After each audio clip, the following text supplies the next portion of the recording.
Construction sites, tower ऊंचे उठते हैं, सपने सच होते हैं, लेकिन खतरा अक्सर छुपा रहता है, अनदेखा, अनसुना। जब तक वो हमला ना कर दे। मजदूर भाई मेहनत करते हैं, वो हमारी दुनिया बनाते हैं, उनकी सेफ्टी सबसे जरूरी होनी चाहिए। ये सिर्फ एक ख्वाहिश नहीं है, ये कानून है। BOCW act, building and other construction workers act, बचाने के लिए बनाया गया एक ताकतवर औजार, उनकी भलाई का एक ढांचा। इस जरूरी एक्ट में कुछ सेक्शन खास तौर पर जरूरी हैं। सेक्शन 9 से 15 ये सच में गेम चेंजर हैं। मेहनती कंस्ट्रक्शन वर्करों के लिए एक बड़ा बदलाव, और ठेकेदारों और मालिकों के लिए भी ये इतने जरूरी क्यों हैं? ये एकदम साफ साफ नियम बताते हैं। नियम की किसकी जिम्मेदारी है? हर कंस्ट्रक्शन साइट को सेफ बनाने के नियम। ये बहुत जरूरी व्यवस्था लाते हैं, ये जवाबदेही पक्की करते हैं। गैप 2S, इन सेक्शन को एक मजबूत बचाने वाली ढाल समझो। कमजोर वर्करों को नुकसान से बचाती है, मालिकों को उनके काम में गाइड करती है। ये पक्का करती है कि हर किसी को अपना खास काम पता हो। राजेश जैसे वर्कर का रजिस्ट्रेशन करने से लेकर ताकि उसकी गिनती हो, कुणाल जैसे ठेकेदार को काम करने का जरूरी लाइसेंस मिलने तक, हर एक कदम साफ बताया गया है। हर नियम का एक गहरा मकसद है। ये एक सेफ्टी नेट बनाने के बारे में है, जो मजबूत भी हो और एकदम भरोसेमंद भी। तो चलो इन जरूरी बातों में और गहराई से जाते हैं। चलो इन सेक्शन को ठीक से समझते हैं, आसान साफ भाषा में। ये हर पार्टी से आखिर चाहते क्या है? ये वर्करों को क्या कीमती फायदे देते हैं? और अगर इन्हें नजरअंदाज किया या तोड़ा गया तो क्या अंजाम होगा? ज्ञान, जैसा कि हम जानते हैं, शक्ति है। इन नियमों को जानना वर्करों को ताकत देता है। ये मालिकों को ज्यादा ईमानदार और जिम्मेदार बनाता है। ये हमारी कंस्ट्रक्शन साइटों को काफी ज्यादा सेफ बनाता है, हर किसी के लिए जो इसमें शामिल है। आज हम इस असली ताकत का पर्दाफाश करते हैं, साइट सेफ्टी का असली मतलब। सेक्शन 9, ये सेक्शन वर्करों के लिए है। वो कंस्ट्रक्शन इंडस्ट्री की असली रीढ़ की हड्डी है। इसमें साफ लिखा है कि हर बिल्डिंग वर्कर का रजिस्ट्रेशन होना चाहिए। इस रजिस्ट्रेशन के लिए कौन लायक है? कोई भी वर्कर जिसकी उम्र 18 से 60 साल के बीच हो, जिसने पिछले 12 महीनों में कम से कम 90 दिन कंस्ट्रक्शन में काम किया हो। ये रजिस्ट्रेशन सिर्फ एक सरकारी खानापूरी नहीं है, ये उनकी सेफ्टी, सुरक्षा और सरकारी पहचान की तरफ पहला जरूरी कदम है। राजेश, एक मेहनती वर्कर, को अपने रजिस्ट्रेशन के लिए क्या चाहिए? पहचान के लिए उसका आधार कार्ड, उसके बैंक अकाउंट की डिटेल्स, कंस्ट्रक्शन काम में उसके रोजगार का सबूत, एक सीधा सा एप्लीकेशन फॉर्म। और उसे क्या फायदे मिलते हैं? बहुत सारे हैं। उसके बच्चों की पढ़ाई के लिए स्कॉलरशिप, जिससे उसका पैसे का बोझ हल्का हो। बीमारी होने पर मेडिकल जरूरतों के लिए पैसे की मदद, महिला वर्करों के लिए मैटरनिटी बेनिफिट्स, नए परिवारों को सहारा, बुढ़ापे के लिए पेंशन स्कीम भी, सेफ्टी इक्विपमेंट, इंश्योरेंस कवर। उसका रजिस्ट्रेशन कार्ड कई दरवाजे खोलता है, ज्यादा इज्जत और जरूरी सहारे वाली जिंदगी के लिए। अब सेक्शन 10 की बात करते हैं। ये मालिकों के बारे में है। साइट के मालिक, मुख्य ठेकेदार। अगर वो 10 या उससे ज्यादा बिल्डिंग वर्कर रखते हैं तो उन्हें अपने एस्टेब्लिशमेंट का अधिकारियों के पास रजिस्ट्रेशन कराना होगा। इस रजिस्ट्रेशन में क्या जानकारी देनी होगी? एस्टेब्लिशमेंट का नाम और सही पता, मालिक या कंपनी की पूरी डिटेल्स, किस तरह का कंस्ट्रक्शन काम किया जा रहा है, किसी भी दिन काम पर रखे जाने वाले वर्करों की ज्यादा से ज्यादा संख्या। गैप 2S, ये रजिस्ट्रेशन बहुत जरूरी है। ये मालिक को आधिकारिक तौर पर जिम्मेदार बनाता है, उनकी साइट पर मौजूद हर एक जान के लिए जवाब दे। क्या होता है अगर कोई मालिक, मान लो कुणाल, इस जरूरी नियम को नजरअंदाज कर दे? वो एक बड़ा कंस्ट्रक्शन प्रोजेक्ट शुरू करता है 20 वर्करों के साथ, लेकिन वो कानून के मुताबिक अपने एस्टेब्लिशमेंट का रजिस्ट्रेशन नहीं कराता। डिपार्टमेंट का एक इंस्पेक्टर रूटीन विजिट के दौरान पता लगा लेता है। तब कुणाल को बड़ी मुश्किल का सामना करना पड़ता है। उस पर भारी जुर्माना लग सकता है, शायद काम रोकने का आर्डर भी, जिससे उसका पूरा प्रोजेक्ट रुक जाए। ये बहुत गंभीर मामला है। कानून साफ है, मालिकों द्वारा रजिस्ट्रेशन जरूरी है, मर्जी का नहीं। इससे सिस्टम को पता चलता है कि इंचार्ज कौन है। अगर सेफ्टी उपाय फेल हो जाएं या कोई हादसा हो जाए तो किसे जिम्मेदार ठहराया जाए? कुणाल सबक सीखता है, अफसोस मुश्किल तरीके से। सेक्शन 11, यह सेक्शन पूरी तरह से साफ जानकारी बनाए रखने के बारे में है। अधिकारियों को प्रोजेक्ट डिटेल्स पर पूरी तरह अपडेट रखना। नया कंस्ट्रक्शन प्रोजेक्ट असल में कब शुरू होता है, मालिक को लोकल इंस्पेक्टर को लिखकर बताना होगा। यह काम शुरू होने के 30 दिन के अंदर करना होगा। क्या होगा अगर प्रोजेक्ट का मालिकाना हक या कंट्रोल बदल जाए? सोचो, आलोक एक कंस्ट्रक्शन साइट का मालिक है। वो इसे महेश को बेचने का फैसला करता है। आलोक कानूनी तौर पर अधिकारियों को इस बदलाव के बारे में बताने के लिए बाध्य है। इससे यह पक्का होता है कि साइट के लिए हमेशा कोई ना कोई साफ तौर पर जवाबदेह हो। जिम्मेदारी में कोई कमी या कंफ्यूजन नहीं होनी चाहिए। रिकॉर्ड साफ होने चाहिए। यह काम शुरू होने या बदलाव की सूचना इतनी जरूरी क्यों है? यह इंस्पेक्टिंग स्टाफ को अपनी साइट विजिट सही तरीके से प्लान करने में मदद करता है। यह पक्का करता है कि सभी जरूरी नियम और सेफ्टी स्टैंडर्ड माने जाएं प्रोजेक्ट के पहले दिन से ही। और अगर प्रोजेक्ट के दौरान मालिकाना हक बदल जाए, नया मालिक, हमारे उदाहरण में महेश, तुरंत जिम्मेदार बन जाता है वर्कर सेफ्टी स्टैंडर्ड बनाए रखने के लिए, पूरी कानूनी कंप्लायंस के लिए। सूचना देने का यह आसान सा काम एक साफ चेन ऑफ कमांड बनाए रखता है। साइट की हालत के लिए कौन जवाबदेह है, सरकारी रिकॉर्ड दिखाएंगे। ये पारदर्शिता बाद में इल्जाम टालने की किसी भी कोशिश को रोकती है। ये चीजों को सीधा रखती है। सेक्शन 12। यह सेक्शन खास तौर पर ठेकेदारों पर फोकस करता है। कई बड़े कंस्ट्रक्शन प्रोजेक्ट्स में कई ठेकेदार शामिल होते हैं। वो अक्सर खास तरह के लेबर सप्लाई करते हैं। वो काम के अलग अलग हिस्सों को मैनेज करते हैं, इसलिए उन्हें भी काम करने के लिए एक सही लाइसेंस की जरूरत होती है। अगर वो एक्ट के तहत बताए गए बिल्डिंग वर्कर रखते हैं। Gap 2S।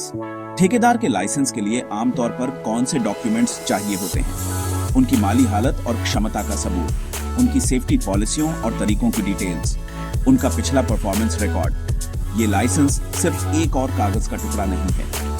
ये उनकी काबिलियत और साइट सेफ्टी के प्रति उनकी कमिटमेंट का सबूत है। ठेकेदार का ये लाइसेंस इतना जरूरी क्यों माना जाता है? ये दिखाता है कि ठेकेदार एक असली मान्यता प्राप्त संस्था है, कि वो अपने काम और जिम्मेदारियों को पूरी तरह समझते हैं, उन वर्करों के प्रति जिन्हें वो काम पर रखते हैं, सेफ्टी कानूनों को बनाए रखने के प्रति। क्या होगा अगर कोई ठेकेदार, मान लो रवि, बिना वैलिड लाइसेंस के काम करता है? वो साफ तौर पर कानून तोड़ रहा है और बड़ी मुसीबत को दावत दे रहा है। अगर साइट के उसके हिस्से में कोई बदकिस्मती से हादसा हो जाता है, रवि को कड़ी सजा भुगतनी पड़ेगी। इसमें भारी जुर्माना शामिल हो सकता है। लापरवाही के गंभीर मामलों में जेल भी हो सकती है। उसका धंधा हमेशा के लिए बंद हो सकता है। एक वैलिड लाइसेंस बहुत जरूरी है, कानूनी तौर पर काम करने के लिए, वर्कर की सुरक्षा के लिए। सेक्शन 13। एक्ट का यह सेक्शन सख्त है, लेकिन यह बहुत जरूरी है। यह रजिस्ट्रेशन रद्द करने या सस्पेंड करने या ठेकेदार का ऑपरेटिंग लाइसेंस कैंसिल करने की शक्तियों से जुड़ा है। तो अधिकारी ऐसा कड़ा कदम कब उठा सकते हैं? अगर यह पाया जाए कि रजिस्ट्रेशन या लाइसेंस के लिए अप्लाई करते समय झूठी या गुमराह करने वाली जानकारी दी गई थी, या अगर मालिक या ठेकेदार बार बार जरूरी सेफ्टी नियमों को तोड़ता है, या अगर वो लगातार एक्ट की शर्तों का पालन करने में फेल होते हैं। ये सच कहूं तो एक बहुत गंभीर कदम है, जो सिर्फ सख्त कंप्लायंस पक्का करने और वर्करों की जान बचाने के लिए उठाया जाता है। अब ये रद्द करने या सस्पेंड करने की प्रक्रिया असल में काम कैसे करती है? संबंधित अथॉरिटी बिना सोचे समझे या आंख बंद करके काम नहीं करेगी। उन्हें पार्टी को एक सही लिखित नोटिस देना होता है, अपनी बात कहने, अपना पक्ष रखने का मौका दिया जाता है। Gap 2S। सोचो महेश, एक ठेकेदार जिसकी साइट पर बार बार सेफ्टी नियमों का उल्लंघन होता है। इंस्पेक्टरों की कई चेतावनियों के बावजूद हालात नहीं सुधरते। अधिकारी उसे एक फॉर्मल नोटिस जारी कर सकते हैं, ये बताने के लिए कि उसका लाइसेंस क्यों सस्पेंड या कैंसिल नहीं किया जाना चाहिए। उसे अपना बचाव करने का मौका मिलता है। लेकिन अगर लगातार लापरवाही का दोषी पाया गया तो उसका लाइसेंस जा सकता है, उसका काम रुक जाएगा, उसकी इज्जत मिट्टी में मिल जाएगी। सेक्शन 14। ये सेक्शन इंस्पेक्टिंग स्टाफ को लाता है, कंस्ट्रक्शन साइटों पर सेफ्टी के सरकारी रखवाले। उचित सरकार इन इंस्पेक्टरों की नियुक्ति करती है, तो उनकी मुख्य भूमिका और जिम्मेदारी क्या है? वो कानून की आंखें और कान हैं, सीधे जमीन पर। वो ये पक्का करते हैं कि सभी नियम कानूनों का असल में पालन हो रहा है। उनके पास अपने काम को करने के लिए काफी शक्तियां होती हैं। किसी भी बिल्डिंग या दूसरी कंस्ट्रक्शन साइट पर सही समय पर घुसना, जगह की अच्छी तरह जांच करना, सभी जरूरी रिकॉर्ड चेक करना, वहां मौजूद किसी से भी जरूरी सवाल पूछना। उनका काम सच कहूं तो वर्कर की सुरक्षा के लिए बहुत जरूरी है। अपनी विजिट के दौरान ये इंस्पेक्टर क्या खास कदम उठा सकते हैं? वो वर्करों को दिए गए सेफ्टी गियर की बारीकी से जांच कर सकते हैं। ये चेक करना कि जरूरी कल्याण सुविधाएं मौजूद हैं और काफी हैं, जैसे साफ पीने का पानी, सही साफ सफाई और फर्स्ट एड। अगर उन्हें कोई तुरंत खतरा या गंभीर उल्लंघन नजर आता है तो वो सुधार नोटिस जारी कर सकते हैं, एक तय समय में सही कदम उठाने की मांग करते हुए। या अगर वर्करों की जान को बहुत ज्यादा और तुरंत खतरा हो तो साइट के एक हिस्से या पूरी साइट के लिए काम रोकने का आर्डर भी दे सकते हैं। ये इंस्पेक्शन किसी को परेशान करने या तंग करने के लिए नहीं होते। ये हादसे रोकने, कीमती जानें बचाने और किसी भी ट्रेजेडी के होने से पहले कंस्ट्रक्शन साइटों को असल में सेफ बनाने के लिए किए जाते हैं। उदाहरण के लिए आलोक की साइट का इंस्पेक्शन हुआ, कुछ छोटी मोटी सेफ्टी दिक्कतें मिली, उसने उन्हें तुरंत ठीक कर दिया और इस तरह एक संभावित हादसा टल गया। सेक्शन 15। आज हम जिस आखिरी सेक्शन पर बात कर रहे हैं वो इंसाफ और न्याय के बारे में है। क्या होगा अगर किसी मालिक या ठेकेदार को सच में लगे कि रजिस्टरिंग या लाइसेंसिंग अधिकारियों के फैसले से उसके साथ गलत हुआ है? शायद उनका रजिस्ट्रेशन एप्लीकेशन रिजेक्ट हो गया हो या उनका लाइसेंस सस्पेंड कर दिया गया हो और उन्हें पक्का यकीन हो कि ये फैसला गलत या नाइंसाफी भरा था। ये सेक्शन उन्हें एक साफ रास्ता दिखाता है, अपील करने का रास्ता। वो जिस फैसले से सहमत नहीं है उसे फॉर्मली चुनौती दे सकते हैं। ये अपील एक ऊंचे ओहदे वाले अधिकारी, अपील ऑफिसर के सामने की जाती है। इससे चेक और बैलेंस का सिस्टम बना रहता है। इस सेक्शन के तहत कोई अपील कैसे करता है, इसके लिए एक तय तरीका और एक खास समय सीमा है। आमतौर पर जिस तारीख को विवादित आर्डर बताया गया था उससे 30 दिन के अंदर अपील फाइल करनी होती है। अपील लिखकर देनी होती है जिसमें फैसले को चुनौती देने के कारण साफ साफ बताए गए हों। Gap 2S। चलो कुणाल ठेकेदार का उदाहरण लेते हैं। उसे लगा कि देर से रजिस्ट्रेशन के लिए उसका जुर्माना बहुत ज्यादा था, खासकर इसलिए कि बताए जाने के बाद उसने जल्दी से सही कदम उठाए थे। उसने अपील फाइल की, उसने सभी जरूरी कागजों के साथ अपना केस पेश किया। अपील ऑफिसर ने ध्यान से सुना, सभी तथ्यों की सावधानी से जांच की और कभी कभी अगर अपील में सच में दम होता है तो फैसले बदले भी जा सकते हैं या जुर्माना कम किया जा सकता है। इंसाफ न सिर्फ होना चाहिए बल्कि होते हुए दिखना भी चाहिए। तो आज हमने इन जरूरी सेक्शन से क्या सीखा? BOCW एक्ट के सेक्शन 9 से 15 ये एक पूरा पैकेज बनाते हैं। सेक्शन 9 ये पक्का करता है कि राजेश जैसे वर्कर रजिस्टर्ड हों जिससे उन्हें जरूरी फायदे मिले। सेक्शन 10 ये जरूरी बनाता है कि कुणाल जैसे मालिक अपने इस्टेब्लिशमेंट रजिस्टर करें जिससे वो जवाबदेह बने। सेक्शन 11 ये पक्का करता है कि साइट में कोई भी बदलाव अधिकारियों को सही ढंग से बताया जाए। सेक्शन 12 ठेकेदारों से अपने काम के लिए सही लाइसेंस लेने की मांग करता है।